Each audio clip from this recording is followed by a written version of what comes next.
Well, in one way, it's not different. Everybody is essentially going to have what you might call an income. Um, Now, in capitalism, well, as we know, the distribution of income in capitalism, we've just gone through a 30-year time period where we have escalating inequality of income and wealth. Well, you certainly aren't going to have that because any differences in consumption rights or income would only be differences that come from whatever differences there can and would be in efforts and sacrifices that people in a workplace, have amongst them as they judge themselves. So you're going to have, a participatory economy, I would argue, it's arguably the most egalitarian kind of economy that anybody has ever imagined or proposed. The only differences in income are going to be differences that are due to differences in effort and sacrifice and work. Does that mean there might be some people that just opt to work fewer hours? Yes.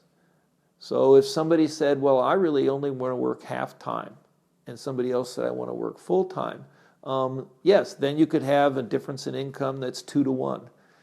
But in a world where we're talking about we're talking about an incredibly egalitarian distribution of income. So your consumption rights will not be exactly the same as everybody else's consumption rights, but there's not going to be the huge, huge differences that there have always been in any historic economy that anybody has ever lived in.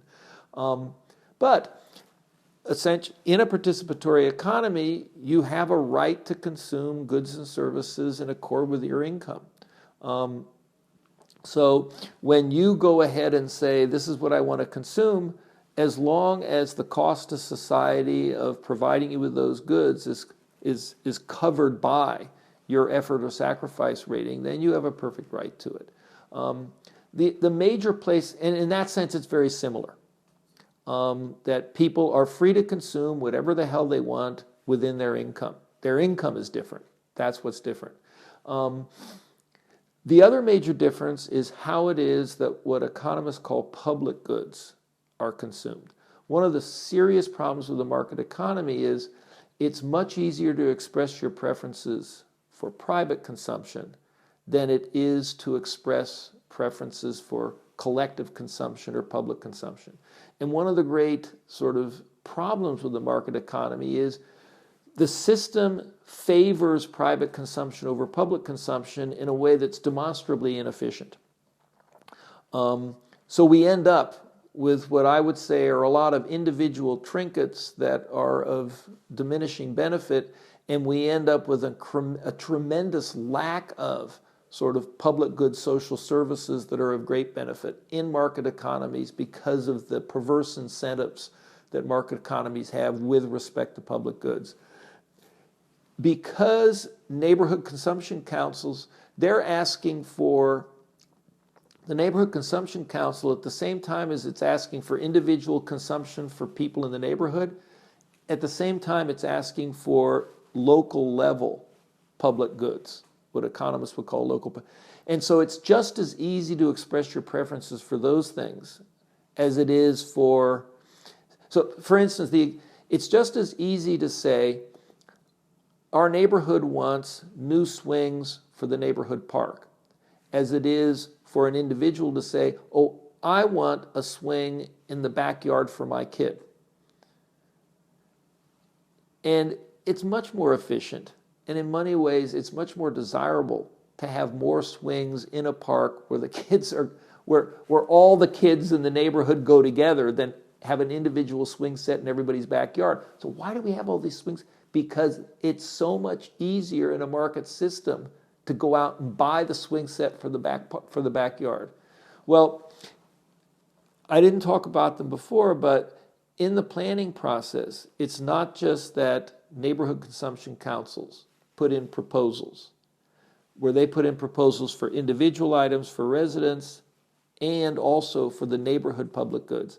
We also have federations of consumption councils. For the ward of a city, for a county, all the way up to the national level. And these federations are participating in the planning process exactly at the same time that the that the individual consumer councils and worker councils are. So it is just as easy for submitting requests for public goods at any and all levels. There's no bias in terms of what it's easier to express your preference for and what it's harder to express your preference for. And what happens is that,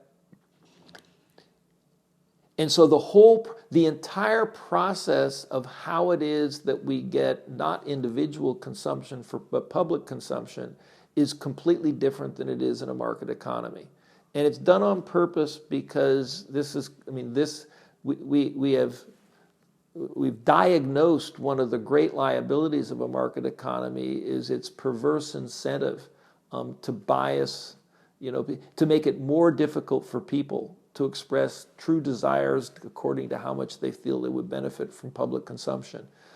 So we've designed a process through these federations where it's just as easy to use your consumption rights and ask for what would my share of the cost of a public good be? I want to go ahead and say I'd rather have that. So what would happen in terms of the swing set example is, if I want to put a swing set in my backyard, then I'm going to be charged out of my income the full amount of that. On the other hand, if I vote that let's get a swing set and let's put swings in the neighborhood park, and there's 1,000 of us in the neighborhood, then I'm only going to be charged in my consumption against my income for 1,000th of what it costs to put those swings in the park. And when you and when it's just as easy for people to do one as the other, we're not saying what people should do. And I am sure there'll still be people who will put swing sets in the backyard for their kids. But it won't be people doing that who really didn't want to do that just because that's the easy thing and the other thing is difficult and burdensome and hard to do. That's what we've tried to accomplish. So in that sense, consumption will be different.